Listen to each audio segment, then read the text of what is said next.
Welcome, everyone, to your January to June 2025 Power Guide. You're going to find find out all about the astrology for the first half of the year. I'm going to go through it and set you up for success.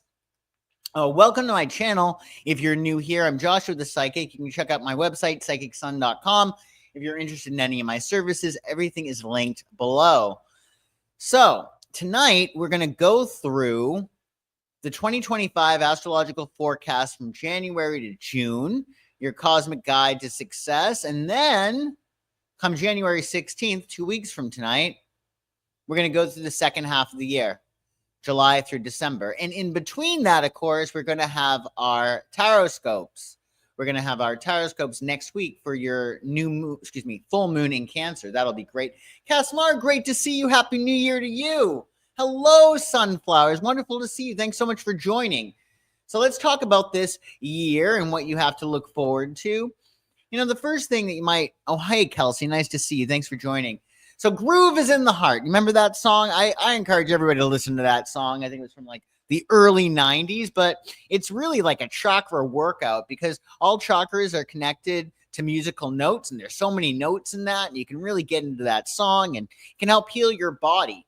But more important, Groove is in the Heart because essentially when Mars is retrograde, as it has been since December 6th, it's sometimes tough to get a groove on in the external world.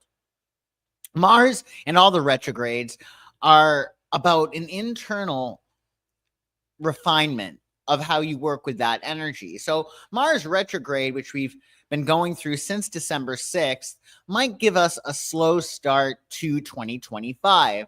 It's more about reflection and revision, Mars retrograde, than action. And by using this time wisely up until the 23rd of February, you can set yourself up for success once again. So get in touch with the grooves that you have that don't really involve other people, right? Because when Mars is retrograde, that energy is more internalized. You might get on better with yourself in some ways than with other people. So keep that in mind. The internal landscape is really where you want to develop your hopes, your dreams, and your goals, like what's going on in the internal world. And we're going to see how that is a big, big theme for 2025. So let's give an overview look at January, what we have to play with in January. So I'm happy to report that if you're catching this live today, Mercury is out of its shadow period. The shadow period has ended. So if communications were a little bit challenging, well, they should be a lot easier. Now, tomorrow, and we've been experiencing this Mars-Pluto opposition, it's been within orb for a while.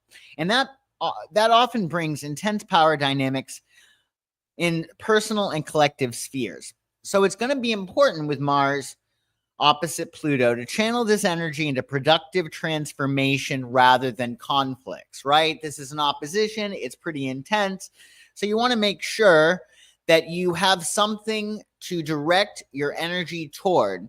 And that's also going to be the case with Mars opposite Sun on the 16th of Jan. So have something to attack. It might be housework. It might be a new exercise regime. It might be a big project, but have something that can get your energy, because otherwise you might be seeking out conflict for no good reason.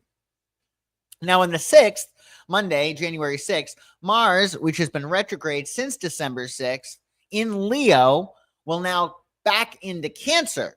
So Mars, still retrograde, will back into Cancer January 6th. Now, this is going to make us more connected to our emotional energy. It's a perfect time to really fight for what you need in order to achieve that next level of emotional security, that level of self-trust. It's about mama bearing yourself, how you can take good care of yourself and really connect to that divine mother. And it's a perfect time for home improvements and strengthening your family bonds, right? You're going to see how you operate within your family in regard to Mars. Do you start conflicts? Do you extend the olive branch? how do you work with that Mars, that fiery initiating energy in regard to home, family, and emotional security? Now, the big deal in January is the lunar nodes are going to shift. They're going to be going from Aries, Libra to Virgo, Pisces. So what we had going on for a while, the nodes were in, the north node was in Pisces, the north node was in Aries, the south node was in Libra. So we were letting go of those low-level Libra traits, the pleasing, the over-compromising, and really, collectively, we've been directed to be more Aries, to be more assertive, more self-sufficient, more independent.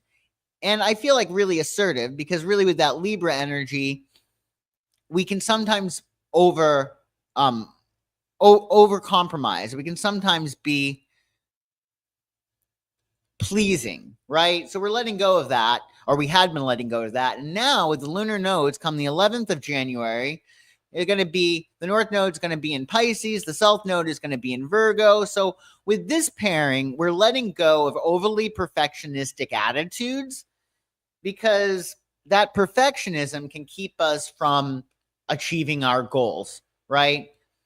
But the thing is that with the nodes, it is an axis. So just like when we were in the Libra Aries pairing, we needed to use our Libra gifts to achieve our Aries objectives, i.e., we were taught, or we were supposed to learn, how to be diplomatic and considerate Libra in order to pioneer forward Aries. Now we need to use order and precision, service, good habits, our health, to move forward with Piscean things, which is spirituality, imagination, creativity. So that's going to be a very big deal. There's going to be this collective shift towards spiritual growth and practical healing solutions. So it's going to be time to balance your spiritual practices with tangible self-care routines. We're going to have our full moon in Cancer on January 13th. Strong emotions may come to the surface on January 13th. It's a good time for emotional release and nurturing yourself. We also have that other opposition. Mars is opposite the sun. So that's going to be all about, our drive is going to be at a big peak. Our drive is going to really, really peak. And we're going to need to manage our energy. So you want to make sure that you're balancing action with patience. The sun will enter Aquarius on January 19th. That's going to make things a lot lighter, much more relaxed, friendly. And then on the 28th of January, Venus's pre-shadow will begin. So it's not retrograde yet. Venus will retrograde on March 1st, but it's going to start to slow down on the 28th. So hurry up and fall in love.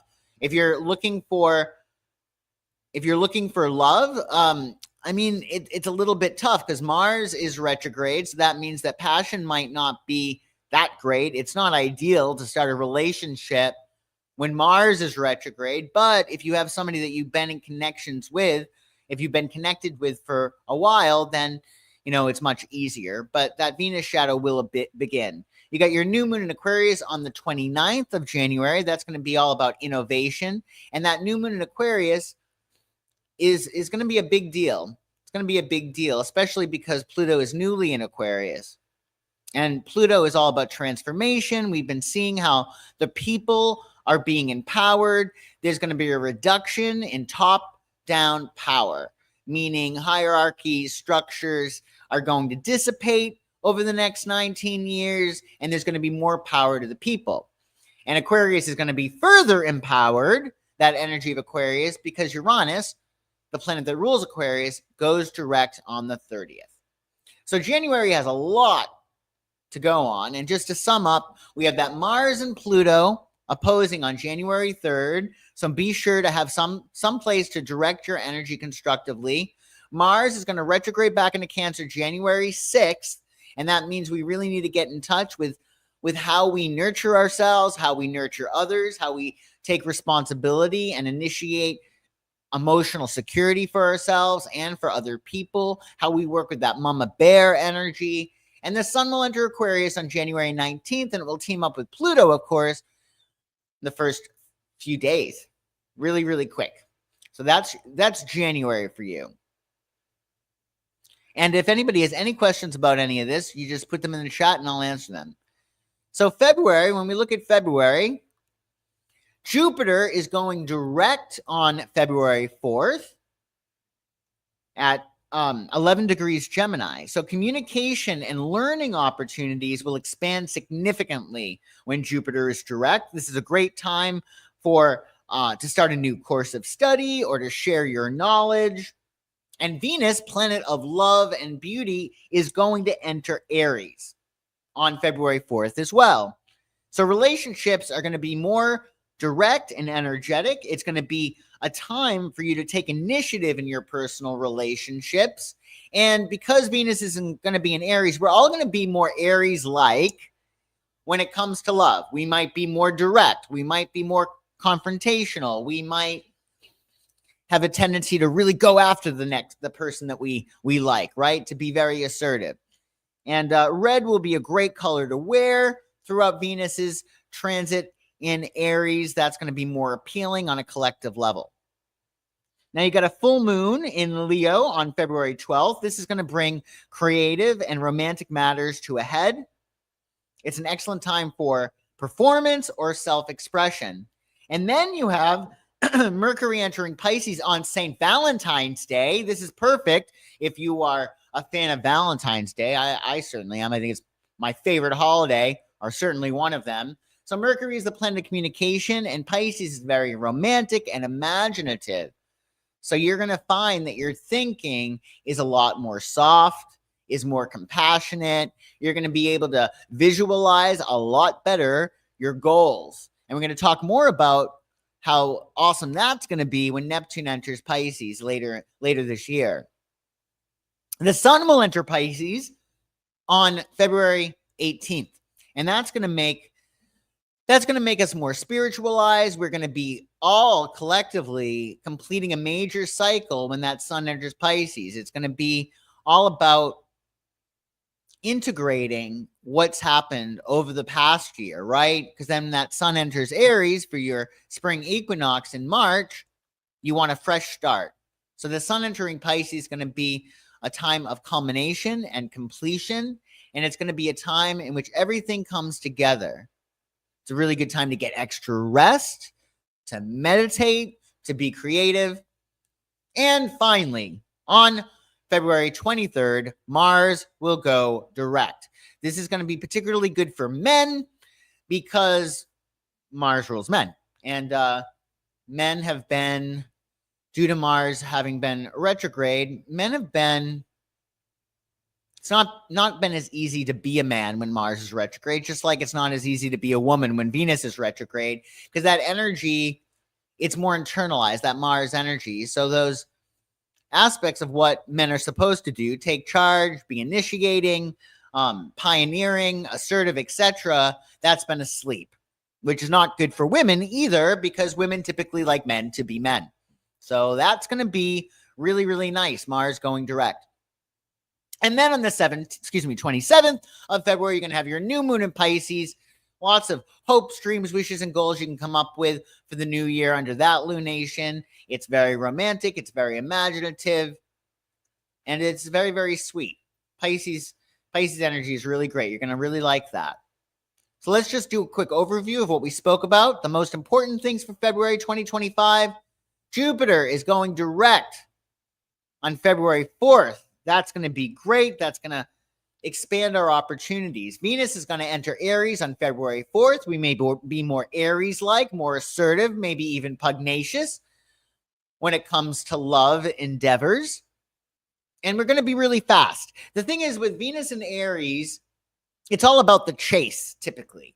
Like the last thing you want to say to an Aries is, you had me at hello. They're going to lose complete interest because Aries are fighters. And they want to fight. They want to challenge. So you want to make sure you're playing the game. Don't give in too easily. Don't be too transparent. And we're red because that's going to be favorable in February with Venus and Aries. Mercury is going to enter Pisces on St. Valentine's Day. That's very, very sweet. So it's our communications, our thinking is going to be more romantic and imaginative. That's going to be a wonderful Valentine's Day, I'd like to think. And then the sun will enter Pisces on February 18th. And that's going to close up the previous year astrologically. And we're going to get to really let go and let God. That's what we do. And that's how we win when we're dealing with Pisces energy come February 18th. And let's look at March. So in March, Venus goes retrograde on the very first day of March. Hey, Marla, nice to see you. Happy New Year to you. So Venus is going retrograde. I'm not too happy about this, but it's a perfect universe. It's a symphony of what's going on with all these planets, and we got to learn how to dance with it, right? So when Venus goes retrograde, it's going to be time to reevaluate our relationships and our personal values. Do not get plastic surgery or any big important beauty treatments. Like if it's a matter of you get facials every month, that's fine, but I would watch out for anything that's not routine. Some people get Botox on a regular basis. I mean, you could do that under Venus retrograde if it's a routine thing, but I wouldn't be like, oh, I'm going to get plastic surgery this month. No, I wouldn't do that. I would also watch out for any major changes in your appearance when Venus goes retrograde. It's ideal to not really start a relationship when Venus is retrograde. It's more about focusing on how you deal with relationships and what's your MO in your relationships.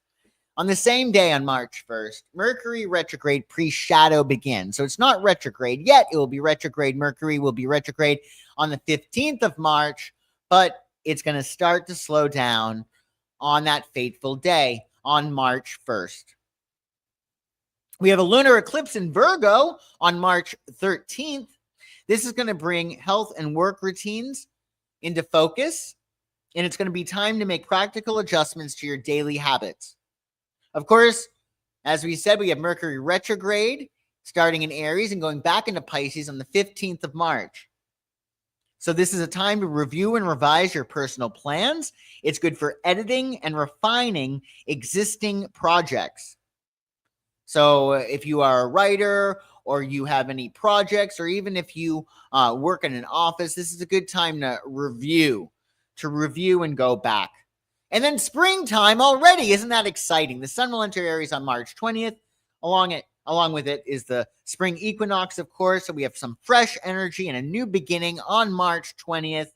Perfect time for initiating projects to a certain extent. Because Mercury will be retrograde, I would not initiate new projects. But if you have a project that has already been put into the works, I would go ahead with it. Bring some fresh energy into your projects, your relationships, etc. Your solar eclipse in Aries will come on March 29th. So it's a new moon solar eclipse. The eclipses are like new moons or full moons on steroids, major new beginnings in personal identity and self-expression. So it'll be good for moving forward with projects. Again, I would be trepidatious about new projects unless you planted the seeds for those before. So if you had in your mind a project for a while, it's okay to move forward with it under Mercury retrograde. You just don't want to do anything brand spanking new. And then Neptune, this is a big deal, will enter Aries on March 30th. So that's going to help our spiritual energy to become more action-oriented. And it's time to turn our intuitive insights into concrete action. Before, when Neptune was in Pisces, its home sign, we could get the vision of what it is that we want to create. We could get that ideal vision in our mind. But because Pisces and Neptune tend to dissolve things, it was hard to really do anything with that vision. Now, with Neptune entering Aries come the 30th of March, boom, you're on. You're going to get that vision and you're going to be able to implement it without it dissipating, without it dissolving, which is often what it does or did when Neptune was in Pisces. So that's going to be really nice. So the main things to remember for March, just to go over that, Venus will begin its retrograde period on March 1st. Try not to start a new love relationship. You're going to have to, in terms of your relationships, you're going to have to really focus on being aligned with Venus, because it's not going to be easy. It doesn't mean that people won't be loving and considerate or beautiful. It means it's going to take a little bit more work. And don't do anything new to your appearance. I would watch out for buying luxury items, plastic surgery, stuff like that. Lunar eclipse in Virgo, you have on March 13th. That's going to bring health and work matters to a head. Mercury will retrograde March 15th. You got your spring equinox on March 20th, your solar eclipse on March 29th. That's going to be major for new beginnings in terms of your personal identity. And as we said, Neptune will enter Aries on March 30th. That's going to help us really execute and deliver on our visions. So even though we have these retrogrades in March, it's still going to be a very powerful time, because you're working on this stuff as you go along, right? So even if it's retrograde, the stuff that you've been planning, the stuff that you've had in your head, the stuff that you're working on, you're still going to be able to do something with it. It's not going to be for naught, which is great. And let's look at April. So April, we have a nice sextile between Saturn and Uranus. You're actually going to experience that for a few days in April. That's really, really nice. If you're looking to make some big changes in your life and you want them to be stabilized, i.e., leaving a relationship, leaving a job, that Saturn sextile Uranus that week is going to be good for you. And then already, which is really nice, Mercury will go direct on the 7th of April.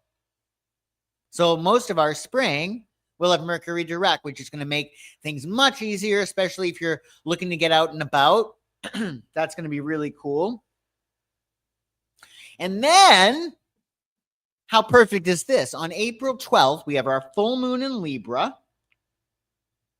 That's going to be bringing relationship matters to a head, and Venus will go direct. So again, most of your spring, Mercury and Venus will be direct, which is a nice little gift. So that April 12th, I'm really looking forward to. Venus direct, relationship matters is going to be able to move forward. It's going to be easier to love and focus on what we want, not what we don't want. And it's going to be a much better time to implement changes in terms of partnerships and finances. Even if you're looking for a new job, I would make haste. If you're looking for one now, get it done. Do it now, early January, as soon as you possibly can, right? Because those shadows are coming upon us. Otherwise, you might want to get comfortable and wait until Mercury and Venus are direct, both of which will be on April 12th. Mars will enter Leo. Now, this is a big deal because remember, Mars retrograde started in Leo on December 6th. It's backtracking, if you're catching this live, this week or next week, January 6th, and it's backtracking going into Cancer. And then when it turns direct, it's going to be in Cancer, and then it's going to reach Leo again. And that's what's going to happen on April 18th. Mars is going to enter Leo. So wherever you have Leo in your chart, you've been going through a lot of learning. And now that energy is going to become more creative, and it's going to be great for leadership initiatives and self-expression. Then you have the sun entering Taurus, which is really, really nice. A nice grounding influence there on the 19th of April.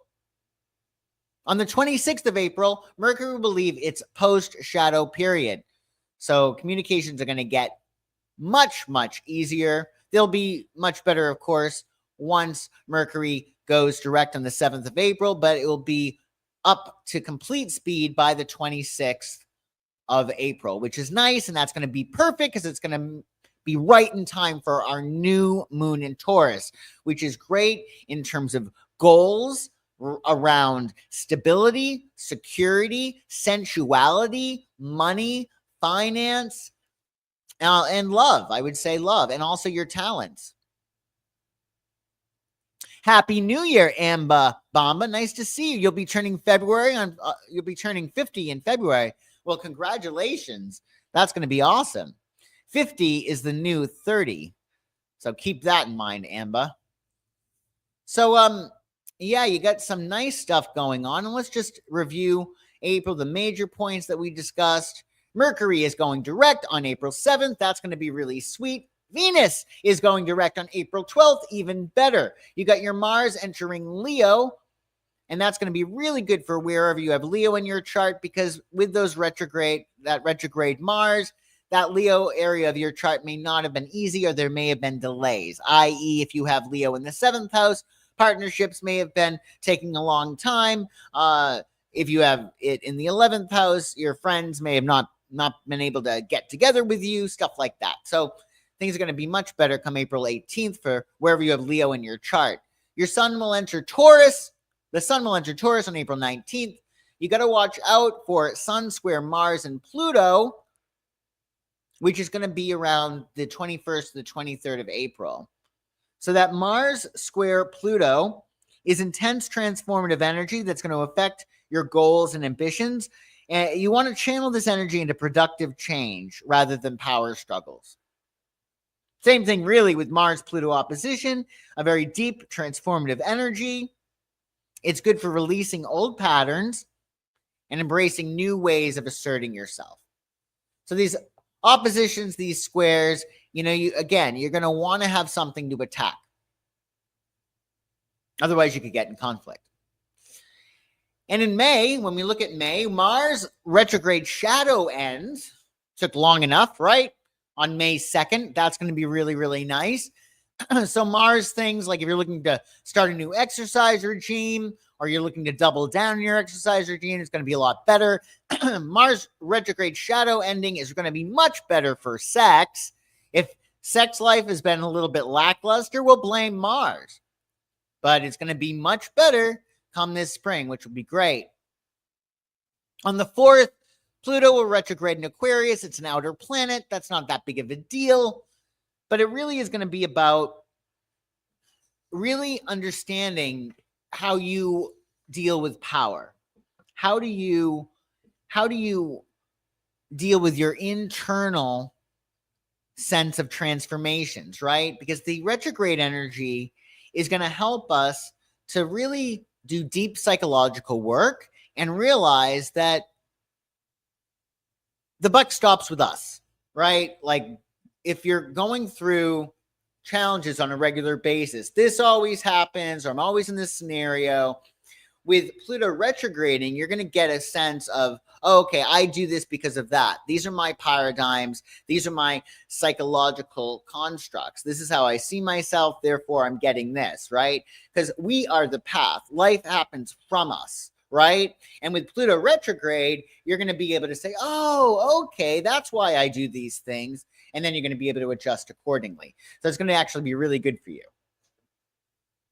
Additionally, you got your full moon in Scorpio on the 12th of May. And that's going to bring hidden matters to light. So if anything's been hidden, you're going to see it. It's a good time for emotional release and financial culminations. And then on the 16th of May, I'm really excited about this. Venus's retrograde post-shadow ends. And I put a nice little sticker here because May is my favorite month. And I really love the 17th when both Mars and Venus are out of their shadow periods, as well as Mercury too. So I really love May. May is gorgeous. Even if Pluto is retrograde, that's not that big of a deal. The inner planets will be direct. So that's going to be really, really nice. So keep an eye on May. I feel like as we move forward in 2025, it's going to get easier. And then your sun will enter Gemini on the 20th of May. That's going to lighten things up from that Taurus energy. It's going to make us more curious. We'll probably be going out and about more, especially with Venus and Mercury direct. Now, the cool thing, or the big news really in May, is Saturn will enter Aries. So there's going to be new structures around our personal identity. It's going to be time to build sustainable foundations for personal growth. So when Saturn was in Pisces, Saturn wants definition, right? And with Pisces, it's really, really tough, right? Because Pisces is almost, even though it's not technically the opposite of Saturn, it's formless. It's very malleable, right? And Saturn wants it to be defined. Like, what do we have here? What are we working with?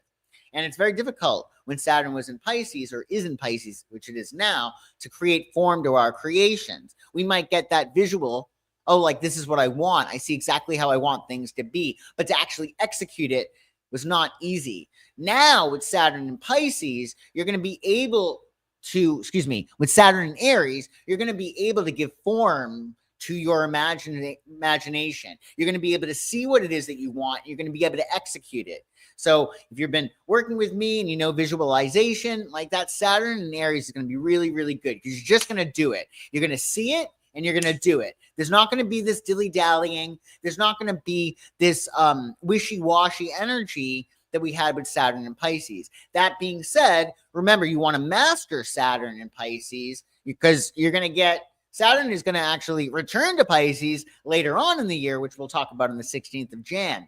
But it's going to make it easier for you to actually create form, which is what Saturn wants. Saturn wants definition, and Aries is much, much, much, much, much better at creating definition than Pisces. Because Pisces is formless, right? That's part of its gift. And then you have your new moon in Gemini on the 26th of May. That's going to be really, really nice. It's going to give us a new beginning in terms of our communications, our mindset, etc. So to sum it up for May, Mars will leave its post-retrograde shadow period on May 2nd. That's going to be great. Pluto will retrograde on May 4th. That's fine. It's going to help us with our inner psychological workings. It's going to help us to heal. Same thing with that full moon in Scorpio. It's going to be a very healing transit. It's going to help us realize why we do the things that we do. Hooray! Venus will leave its post-retrograde shadow period on May 16th. This is wonderful. Things are looking gorgeous in May. The sun will enter Gemini May 20th. That's going to lighten things up. And again, Saturn was going to enter Aries May 24th. That's going to make things, it's going to make it easier to manifest. It's going to be easier to actually see it and do it. Because when Saturn was in Pisces, it's too all over the place. I see what I want, I think, but maybe it's going to morph into this. And then when Saturn in Aries, it's like, this is it, do it. You do it wrong, fine, as long as you did it, right? And then June, our final month that we're going to go over this video, Jupiter will enter Cancer. This is a big deal. So Jupiter entering Cancer is one of the other planets that are changing signs. And what that means is that there's going to be expansion around home, family, and emotional security. This is going to be very interesting to see what the housing market does. It's going to probably be a very excellent time for real estate matters or family planning. And really, we're going to get ahead with Jupiter in Cancer by really focusing on that emotional security. But not just emotional security. Remember, Cancer is the crab, right?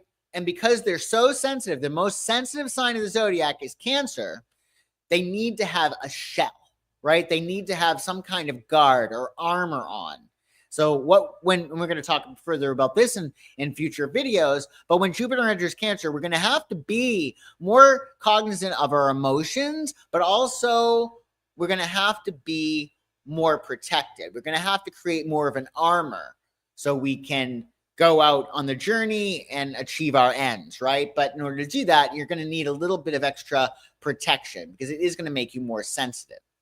But Jupiter entering Cancer is going to be really nice. Jupiter is exalted in Cancer. It's very, very happy in Cancer. So abundance for everyone. Adding to that, the full moon in Sagittarius, which is Jupiter ruled, is a really big thing. I think that full moon is going to be really awesome. Remember, the ruler of Sag is Jupiter. Jupiter has recently entered Cancer by this point. So there's going to be really interesting things around home and family, wherever Cancer is in your chart. And of course, wherever that Sagittarius full moon hits in your chart as well. So June is also looking beautiful. I love June as well. On the 20th of June, the sun will enter Cancer. That's going to be really, really nice. And that's our summer solstice. So summertime will begin on the 20th. Emotional security and nurturing will become focal points. Now, that sun entering Cancer as well as the new moon in Cancer on the 25th of June are very, very important because you want to really be Cancerian when Jupiter enters that sign, because that Cancerian energy is blessed. The sign of Cancer is the celestial favorite while Jupiter is in that sign, in the sign of Cancer. So we all really want to master that Cancerian energy. And then you got another retrograde shadow beginning. So Mercury won't be retrograde on June 30th. However, its shadow period will begin. So things will start slowing down in June. And just to recap for June, the big deal is Jupiter is entering Cancer. And when it actually enters Cancer, it's going to conjunct Mercury. And that's going to be on June 9th. So this is all about how we can expand through our sense of emotional security. How can we connect with that divine mother? How can we mama bear ourselves and other people? Because that's how we're going to expand. How do we nurture ourselves and others? How do we nurture our environments, etc.? And really, because it's going to be conjunct Mercury, when it enters Cancer, it's going to really all be about communicating with more compassion and understanding and sensitivity. Mars will square Uranus on June 16th. That's going to bring sudden breakthroughs, most likely, or disruptions in your leadership.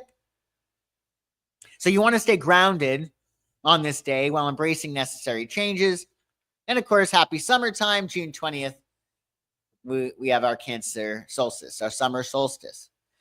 So thank you all so much for joining me. Remember, we're going to go over the next half of the year on January 16th. Do check out my website if there's anything I can do for you. And if you have any questions about the first 6 months or this year and how you can make the most of it, we'll put them in the comments. I'll be happy to answer them. I hope everybody has a wonderful new year, of course, and I will see you tomorrow for This Week Astrology. Oh, also, if you are looking for a companion piece to this video, well, check out my Substack. It's free. The link to that is in the description below, so you can get a written version of some of what we spoke about. So keep that in mind. Thank you so much, Marlo. Thank you, Casmar. Thank you, Amba. Thanks, everybody, so much for joining me. And I will see you tomorrow for This Week Astrology. Take good care.